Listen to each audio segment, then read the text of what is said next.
Well met, lords and ladies, Jacob Butter speaking. Warm welcome to Sweet Walking Wednesday. Just as I was turning the camera on, all these birds started literally flocked towards me and just rested beside me, and I was like, I gotta capture that. But the second I turned the camera on, well, you saw, because obviously I turned the camera on, so they flew off. It's like, okay, interesting. I mean, no dogs today, but I guess birds are the order of the day. Oh well.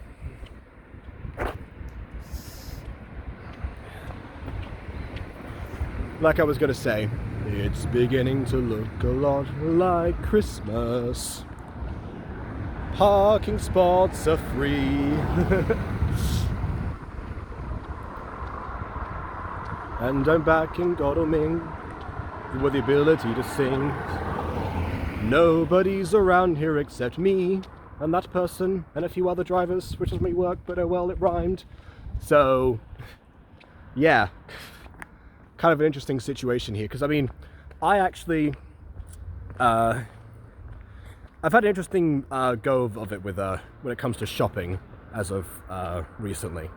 So, because of course today is Christmas. Merry Christmas to everyone if you celebrate it, and happy holidays if you do not.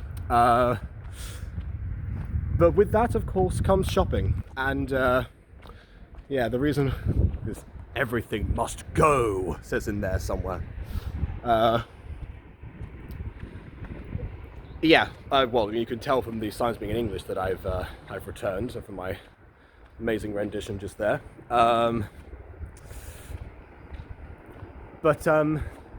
yeah, the reason it's been interesting doing shopping is because obviously my original plan was to get my shopping done towards, the end of the year, and was it not the end of the year, the end of the school year? I mean, like the school term, el trimestre. That's what I meant to say.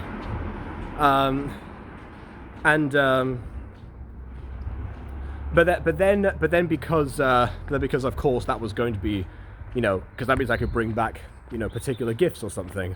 I'd already asked if anyone wanted anything, and I got a few requests, Turron and Pipa specifically, which of course I did acquire fairly quickly. And yeah, sorry, just looking around,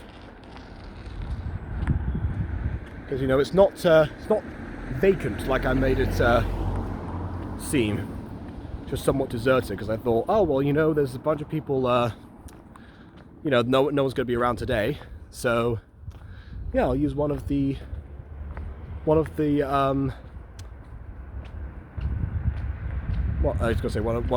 parking spots. That's in the shops, which of course they're open, but the shops themselves are closed. So yeah, that's why I did drive down here, because I thought, oh well, I'm going to get some practice in. Because my understanding was from a call that I had a couple of weeks ago with my parents, was that there was an offhand line about, oh well, we've got someone to drive us over to one of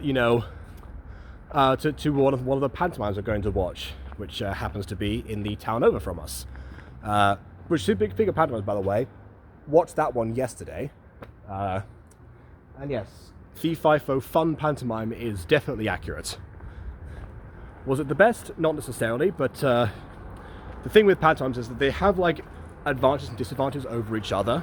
So where some of them have better prop work, like that one for example, others might have better performances, or more bombastic routines. Some of them have better song adaptations. That one actually has my favorite adaptation of any song, because pantomimes tend to use existing song people know and then very mildly change them. This is something that I actually experienced as a phenomenon. Sorry, I'm going to talk about the shopping story later. I'm rambling. I gotta finish this tangent. This is one thing that I got told years ago by a classmate of mine from sixth form, because obviously during my time in the various education systems, especially the British one, I happen to I happen to write a bunch of songs in order to help out with said education, and that's where a lot of my old stuff comes from. The revision parodies, the songs intended for presentations, things of that nature. And yeah, I bring this up because in one situation, because I was obviously new to doing this in sixth form, one thing that I hadn't really realized is that according to him, most parodies end up being mostly very similar to the original song, with a couple of changes here and there that don't necessarily match the beat. Things that I actively tend to focus on when I'm making parodies. Well, you might have noticed that one from yesterday, actually, the Acma parody I posted yesterday, which was a song I had never heard before, but Aiden had recommended because he really enjoyed it. So I gave it a listen. I thought, okay, this is great. He recommended that one because it was the song in question, the original one, is Witch by Devon Cole, as in like woman in total control of herself, and he recommended that one for Lucinda, actually, not for Ruby.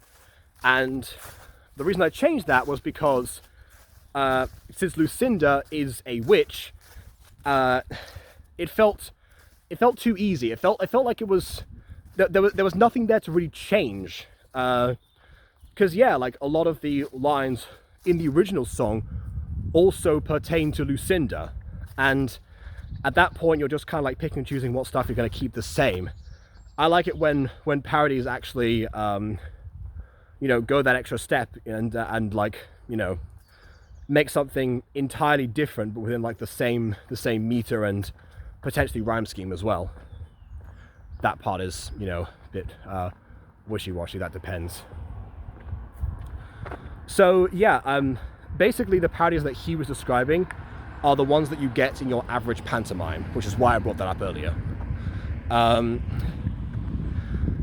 Except for this one particular song where they took Bohemian Rhapsody of all things, and they made that the end of Act 1, as in like when Jack climbs the beanstalk, and yeah, like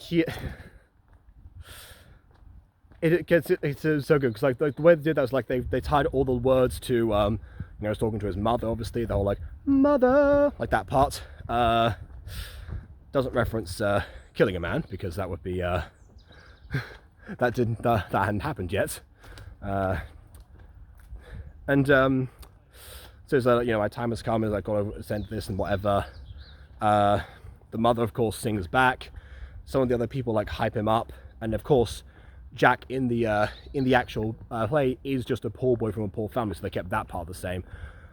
But yeah, there was like they took the time with it, and that's what I really liked, because like it narrowly beat out We're Still Ironing from the Ivanano pantomime from a few years ago.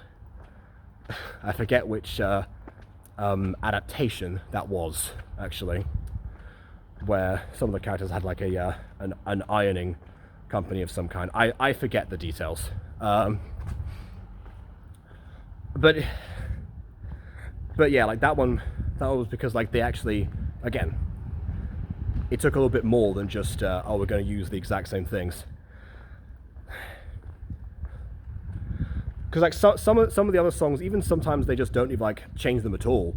Like they had "Raw" by Katy Perry, because they were trying to have a feminist moment in the play itself. Emphasis on trying, because they set up that Princess Jill, because they added a princess named Jill because Jack and Jill, I guess, who were siblings, which is a bit awkward, but there you go. Well, I guess maybe they don't clarify, but they're normally portrayed as siblings. Yeah, I guess Jack and Jill don't have to be. Yeah, now I think about it. Huh. Interesting. I gotta, highlight the lights in here. Anyway, what I was saying was there was a moment where Princess Jill needs like a boost from Fairy Fullerbeans, which was the name of the fairy, and because she feels helpless, she can't deal with the giant second-hand man Nightshade, also a new character, or the giant himself, and the taxation on everyone, and how apparently her father King also didn't know how to do with stuff. He wasn't there, so that's why she took over for a bit. We never see the king, by the way. So they say things like, it often feels like, for us women, something about like their voices, etc. Not being her, which is why they go into like the song. And in the moment you think, okay, fair enough, she's got a boost, and we're going to hear her roar later on. Every single other song that Princess Jill sings in the entire pantomime is in relation to Jack, and nearly everything else to do with her character is to do with her getting captured and Jack having to come in and rescue her. It feels like that message gets lost when you remember what came before it. Pantomimes tend to have the advantage of people not necessarily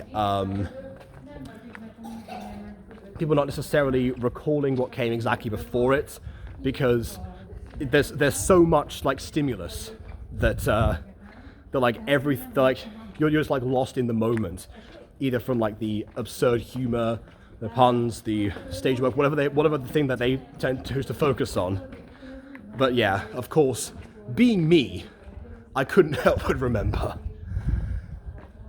Much like I remember that this town used to have a better light display than this.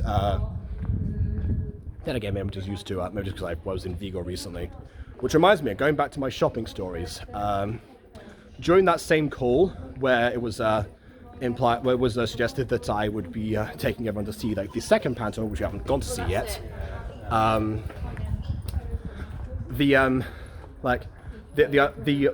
subject also came up of. Don't bring home, like a bunch of different Christmas presents. Like, don't do Christmas shopping for us apart from like what we've already requested, said my family. So I didn't. Aside from I did get like a couple of things that my cousin might like, but whatever. Aside from that, and that was because like the train station in Vigo is actually part of the shopping. There's all the shopping mall actually. So the big mall that they have. Well, one of them obviously is a big city, so they have several. But yeah, like that was a kind of an important detail. So yeah, we actually so I'm just deciding which way to go, I'll let them go down that way. There's two kids on a scooter. On two scooters, I mean. Two kids on two scooters. Anyway. Let it snowball. I'll go deserted back in the snowball doughballs today. Oh, okay. Hopefully they'll do that after Christmas. I have to remember that. Because Christmas dinner is apparently being prepared as I speak. We've timed it so that I'll be filming this when it happened.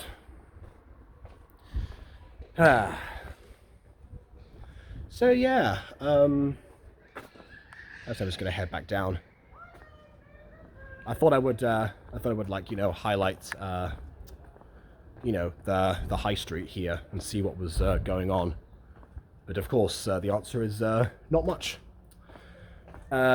Anyway, so because of that, once I got here, which was on the 21st, I then rested for a day, so that was the 22nd. But on the 22nd, actually, my mum announced that she was going to collect some things from a shop, and then she said that after that we're not touching the shops at all because they will just get mobbed for the last couple of days. And she also went really early in the morning as well to beat beat the traffic, which I always find strange, like as a phenomenon, you know, where, because I thought about this because we used to go to IKEA sometimes, and whenever we did that in Spain, this was like the first time I had this encounter, we actually went like really early in the morning, because like that way we can actually, you know, just like beat whoever is like the general rush that they usually have in those stores, or that they allegedly have, because of course I've never seen it because we always went early. And that sounds great on paper, but I couldn't help but think, you know, even at 9, that it was weird that more people didn't decide to do that, and therefore the time of the rush didn't shift, because like if everyone like thought like, okay, well this is what we're going to do to, like, you know, beat the system or whatever, then surely that would mean that that most people would be trying to go early, and therefore that would then become the rush hour. But that never happened, so I guess it doesn't cross most people's minds, and it is a good system. So, I mean, you can't argue with results, can you? That's the thing. I think it's the same for airports. Well, then again, it's my understanding that the earlier flights are cheaper, so it might also be partly why we always used to fly so early and then get delayed, and then we would fly at normal times anyway, because that was just our luck, basically. So yeah, where was I going with this? Oh yeah, so the 23rd came around, and I was like, okay, well I need to get some presents, right? Because it was requested that I don't get presents beforehand. So it means that I must do so whilst here. And yeah, as it turns out, I will say this, that while all the major stores, you know, with all of their Christmas marketing and all that stuff, you know, they're swamped. Another thing that doesn't cross most people's minds is the fact that that as a result of that, most of the shops on this very street actually were empty. You know, the small places, especially the charity shops, you know, the places you think people would go to more often in the holiday season.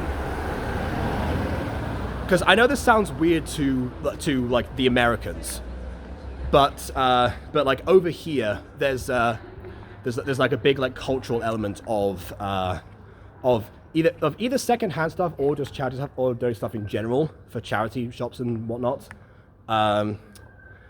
So it's not like that strange. It's not seen as it's not seen as being cheap. At least not to the same degree that it would like over in the States, is my understanding. And my family particularly also, you know, really like browsing these very shops, and so it made perfect sense. So, you know, I popped down and I randomly, my Christmas shopping method is basically, systematically check all the shops, scan everything, and like not like physically with a scanner. I mean, like just scan everything with your right eyes, and then figure out, oh, this person would like this thing, or this person would like this other thing. Unless like you have a list that people have mentioned, which you know, in my case, the stuff that they mentioned was stuff that they could get back from Spain, and thus I already had. So yeah, it didn't really apply in that situation. So, oh my goodness, the parking spot for deliveries only is being blocked by the bins. Someone didn't think that one through. At least the one for ambulances is clear. Thank goodness. Anyway, so that was my shopping experience, but that was not even the craziest experience of this week. No, that happened on the 20th, which was the last day of the school trimester, and also Another example of, remember how I said that last Walking Wednesday that there would be, that I was trying to rest my voice and hope that cough that I had, that I still have actually, would go away? As soon as I remember I have it, I start. How fitting. Well, you can tell it's been getting much better. That's also because I bought cough syrup while I was out shopping on the 23rd. So, this is worth of 2 days of actually getting like the final treatment for like the final symptom, I guess. But that means, of course, that I didn't have that on Monday. Well, it turns out I was in luck because I arrived at the time that was specified on Monday, and as it turns out, what was I going to say? Yeah, as it turns out, the date had been moved, and everyone had been told either in music class or I think on like the student learning system or whatever, that they have contact with like teachers that I don't have access to, or at least if I do, no one has instructed me on how to access it. So who knows? So I was the only person who wasn't informed. So I showed up anyway because, like, most break times there is a rehearsal of some kind anyway, so even if there wasn't, the teacher would be there. He actually had arranged, like, another big rehearsal for everyone during lesson time. It was, like, an hour long, which, of course, I couldn't skip, so I also missed that. Yes, I've still been going to choir rehearsals, but I've mostly been, quietly, like, either mumbling along, or if I need to, like, there was like a couple of songs where I had to project because like there's only a few people involved in them and whatnot.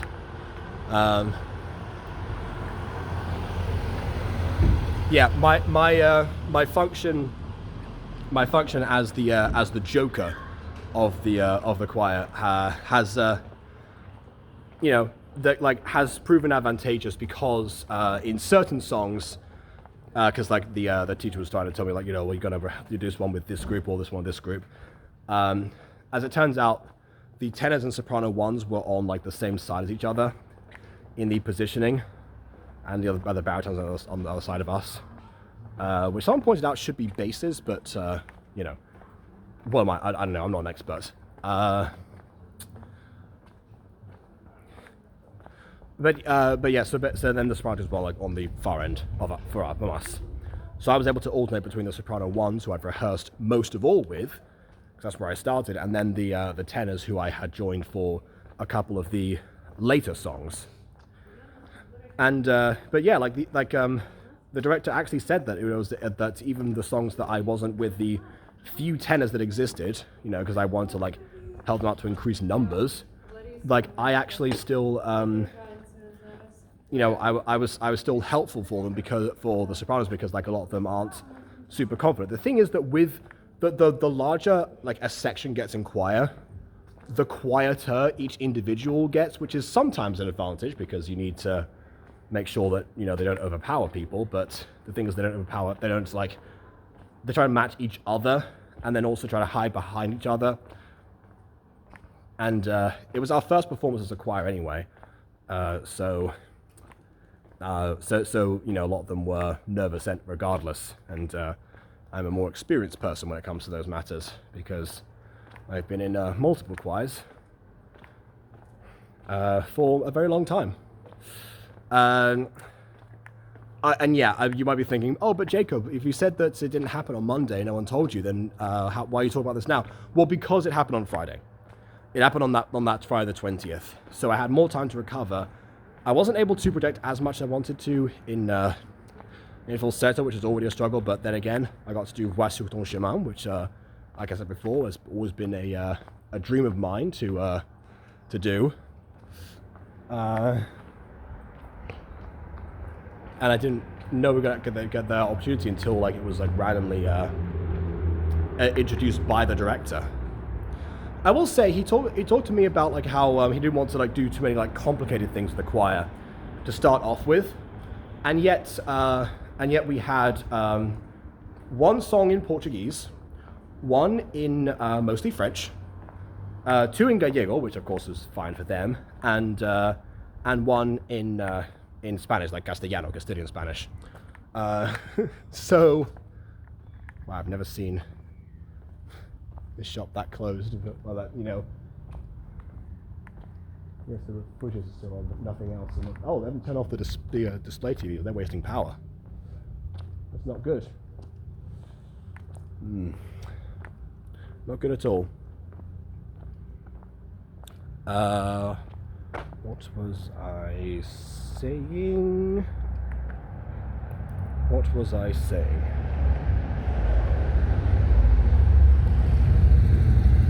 Oh yeah, I was saying that yeah, but I was doing better in general, and the songs I did with the tenors, they were perfectly fine. We performed at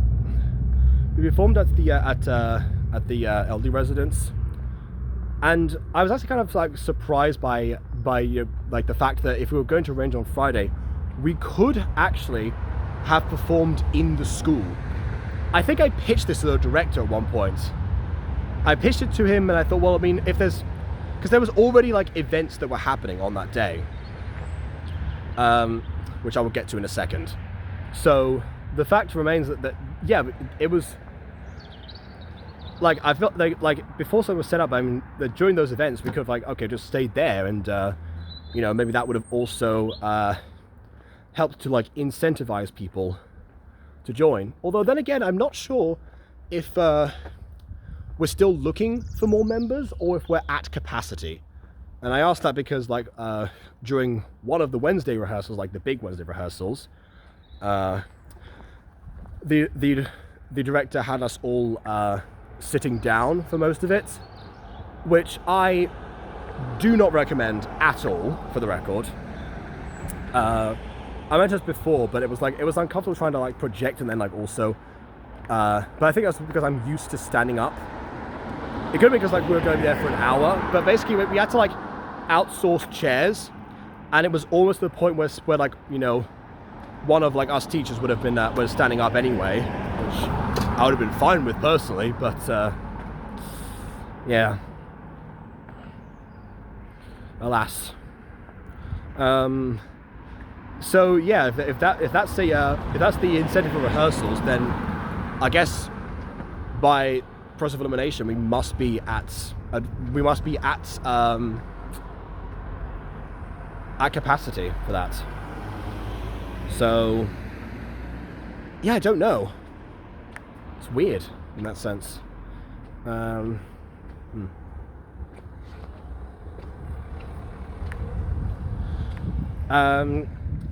Well, I guess we'll find out in the new year what the plan is, because you know, he says that now he's going to make sure that if people aren't there at rehearsals frequently, then you know, they're out. So we'll cycle in, you know, I guess new people if we find a way to advertise. Like I did say, I did mention that one time for the school musical we actually performed an assembly to try and get people to join in, and it actually worked.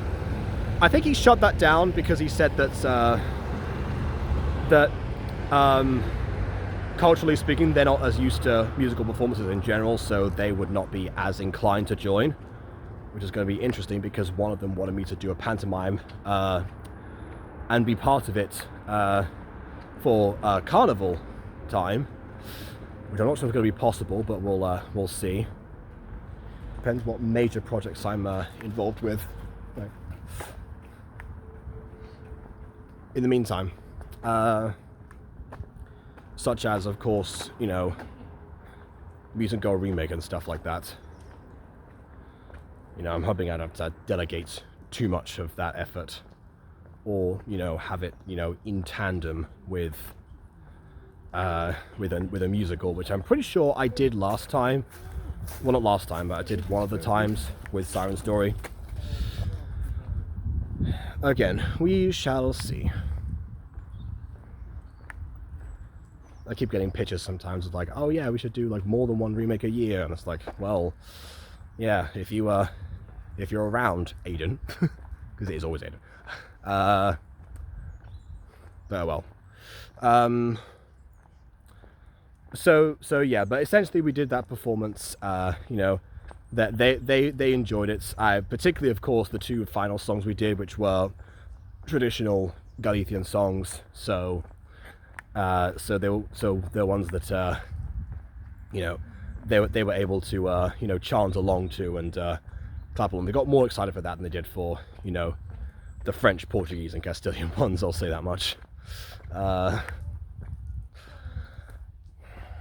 But yeah, and then we headed back up, and this is where I'll backtrack for a little bit, because what was supposed to happen after that was, again, despite the fact that I'm still sick, what happened a couple of days earlier was, or maybe like one day earlier, I forget exactly. I was in the welding class, and they actually had talked about how they were going to do like a volleyball tournament, because apparently a lot of them also like volleyball. Who knew? And that was part of the sports events that they were planning to organize. Unfortunately, on that last day, so it was a day before. So on that last day, two girls who were part of the arrangement committee came in, and they said that unfortunately the volleyball tournament had been cancelled.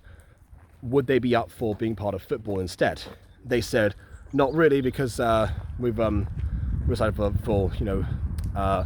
volleyball and such, and that was the only reason we signed up for that is because we like that sport anyway, not because we want to play a sport.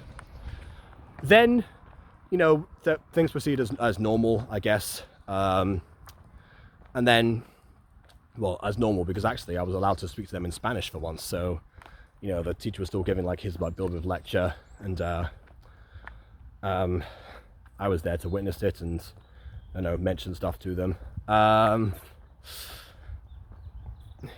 He said something like, "Oh, doesn't he sound so different?" It's like, well, I mean, they've heard me before, because he doesn't know how much Spanish I speak to them as a last resort type of thing.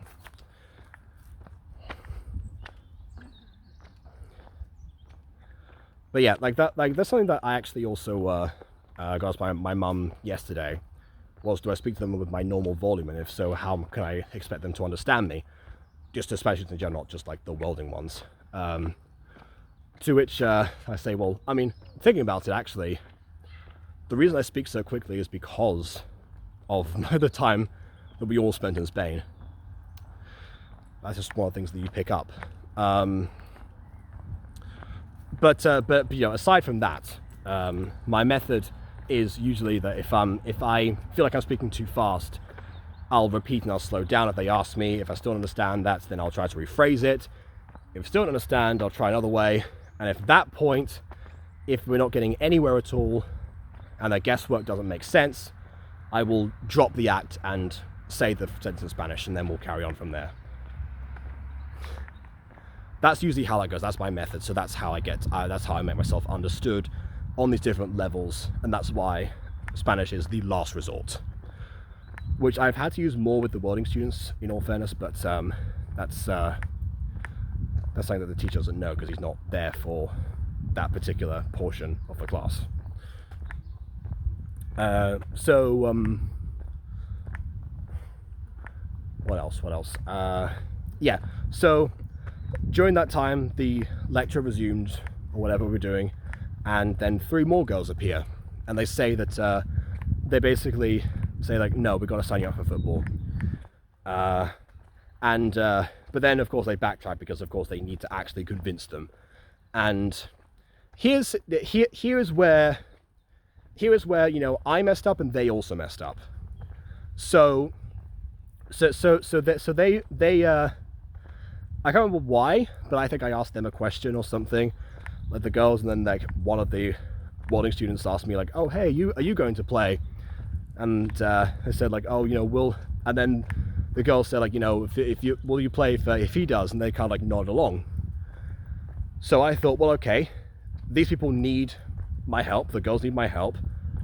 The welding students will get the fun seeing me and my terrible football skills.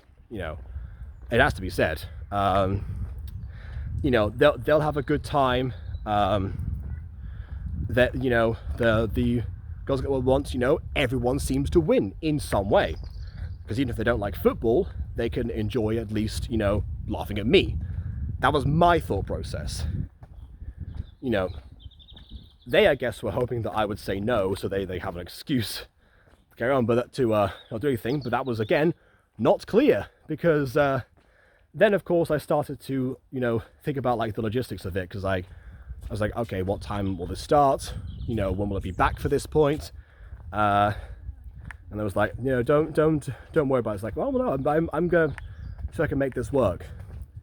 After the girls had left, they actually complained to me about that, and you know, said that, you know, I'd set them up and everything. It's like, well, I mean, if you didn't want to do it at all, why would you agree to the plan? It's like, even if you're embarrassed, you know that something's gonna not go your way, so therefore you kind of have to, you know, you kind of have to say something. So so basically that was what was supposed to happen. I was supposed at that point to, I did ask if it was okay for teachers to join. They said, the girl said yes. So I was supposed to join the welding students, you know, for their football team. So I went down to the field. They had like a whole list of them, and they said, okay, when are they playing? All right, whatever. They're not here. I'll go look for them. The workshop was closed. I'd seen none of them around. I eventually found the teacher, and he said that none of them had even shown up. So I guess their method of choice for dealing with conflict is ghosting. Not my preferred tactic, but I guess it was effective. So I then went around and said to them, like, you know, I'm sorry, but they're not here. And so I guess I also was in the clear for, you know, not overexerting myself football-wise. One of the things, but that left me up for the last event that I wanted to be a part of, because the way that they had like a sales pitch for me, because it's quite well known, even if people aren't inside of choir, that I like singing, because I've done it in class before or whatever. They didn't know that I was sick really, but they still mentioned there was karaoke. So they said, oh, if you come along to this, you will therefore be able to find the karaoke. So, and here's the thing, you know, I wasn't that sick anymore. It turns out that in the end, choir didn't actually drain me as much as I thought it potentially might, or it might have done earlier in the week. So I was not going to be the best, but I mean, karaoke. So that was part of the pitch. But because of, you know, no football, it's like, okay, fine, I'll just find the karaoke. And it turns out it was in the gym, and somehow this keeps happening, where for some reason I always end up being like second for this kind of stuff. It wasn't a competition. It wasn't like I came in second place or anything. I mean, like, was the second person to go and do something.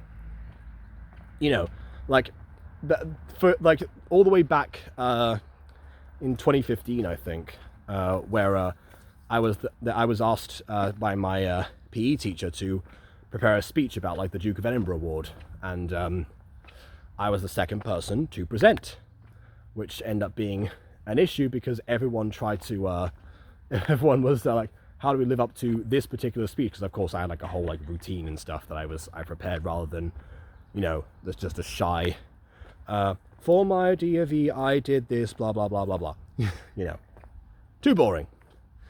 I could never do that. So yeah, then a lot of them tried to like change the routine. Even like the students from the host school tried to do a double act, and then they were ushered off by the principal in embarrassment.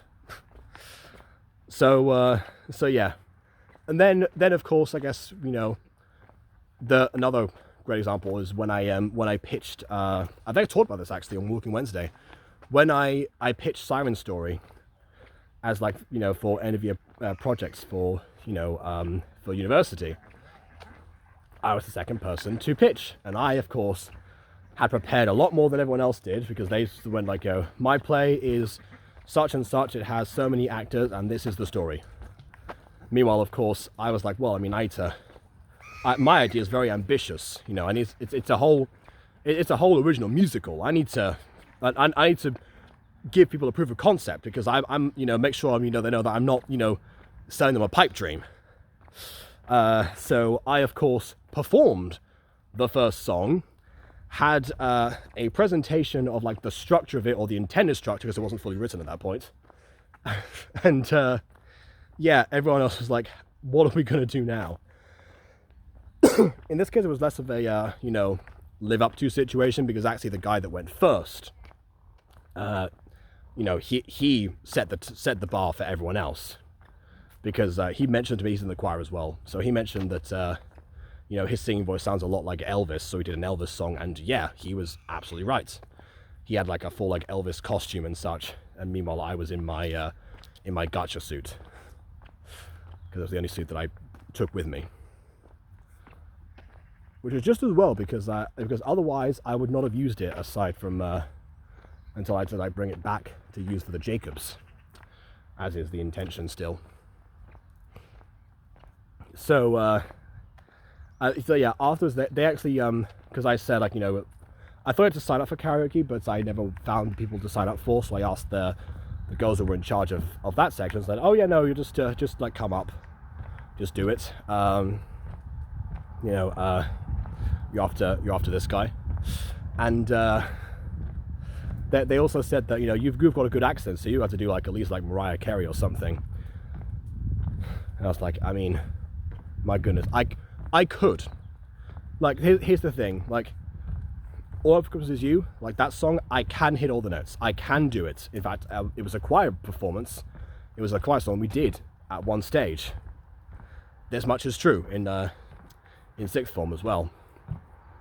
And I was in soprano for that. So it could have happened, but also it was very, very cliche.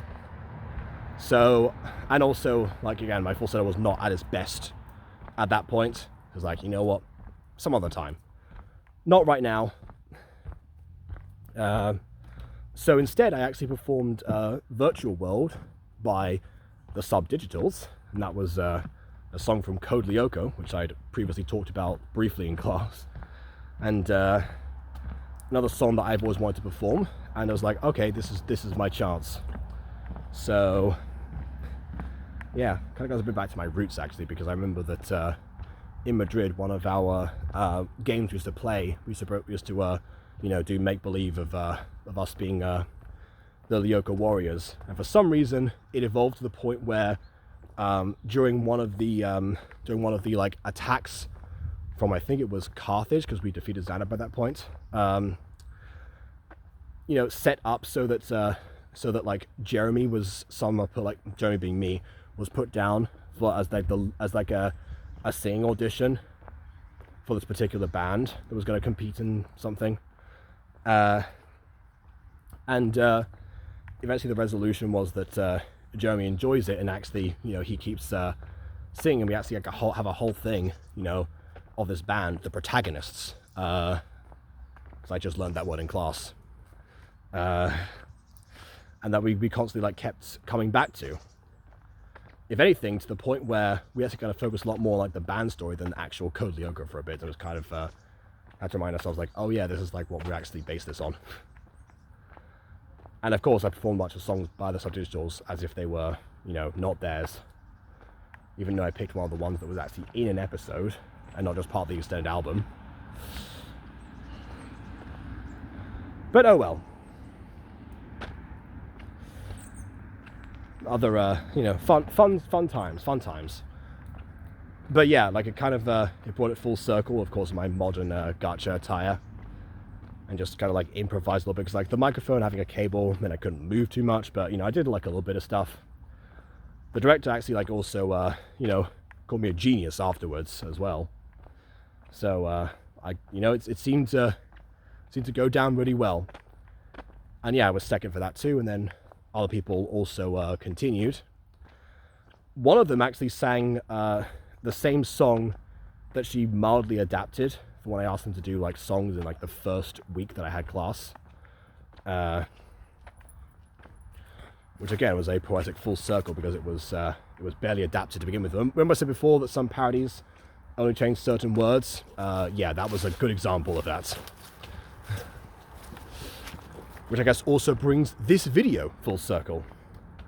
So yeah, after karaoke, I had to, like, you know, go back, finish cleaning, finish packing, all of that stuff, and then, you know, waited for the bus, and then went to Vigo, and then afterwards spent some time having not actually eaten much that day.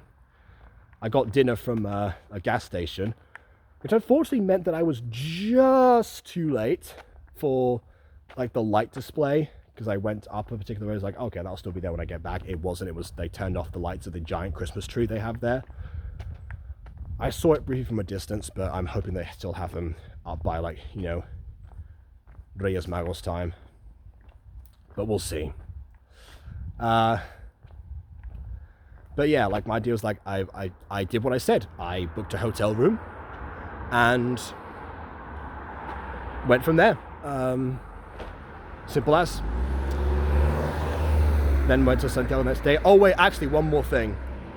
Turns out that the bus station, or sorry, the train station, I mean, and the airport in Santiago are actually 3 hours away from each other by foot.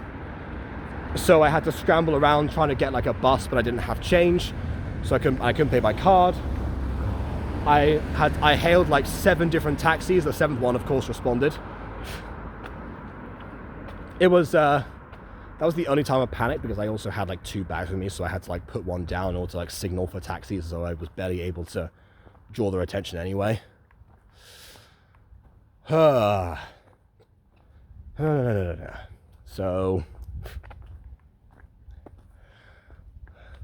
but it all worked out. I did mention on stream that yeah, I guess the landing over here was, like, it had, like, the worst wind turbulence I've ever experienced on a plane. It was, like, rocking from side to side as well as up and down, like normal turbulence. So that was nerve-wracking as far as a landing goes. And what else? Beyond that,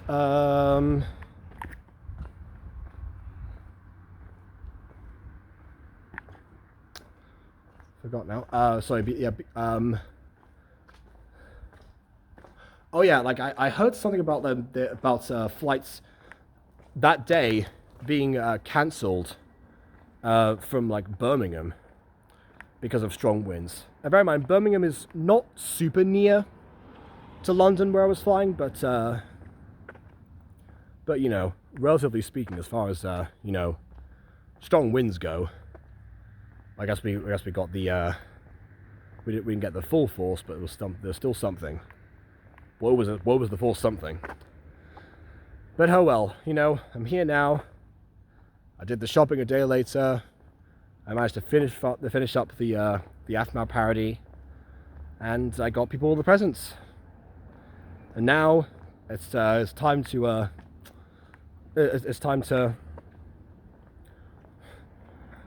put aside the December stress for a little bit until the Jacobs, of course. But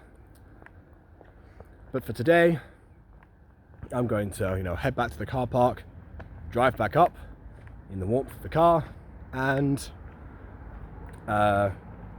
wait for a little bit, because I guess I finished a little bit early. But you know, and then have some good old-fashioned vegetarian Christmas roast. Sounds like a plan to me. I hope that all of your plans are also, you know, something of that nature. Apparently, for the first time in ages, there's a new Wallace and Gromit movie coming out, you know, at 6:10 today, so we're waiting for that as well. But yeah, we have plans with the laid-back plans. I also got a board game as well to do with, like, Lord of the Rings trivia for the DVD edition, and then see what that's like. Because I mentioned Harry Potter trivia a few too many times, and I guess now we'll see if my Lord of the Rings phase from, you know, 10, 11 years ago is stuck in my brain, and how far that did indeed stick. So yeah, Christmas. What can I say? So once again, Merry Christmas and Happy Holidays to those who celebrate. And of course, please leave a like or dislike, because your opinion matters. And subscribe if you've not done so already. Again, I'm trying to say that slowly this time, but still was. It's kind of like that. Anyway, on that note, until next time, farewell.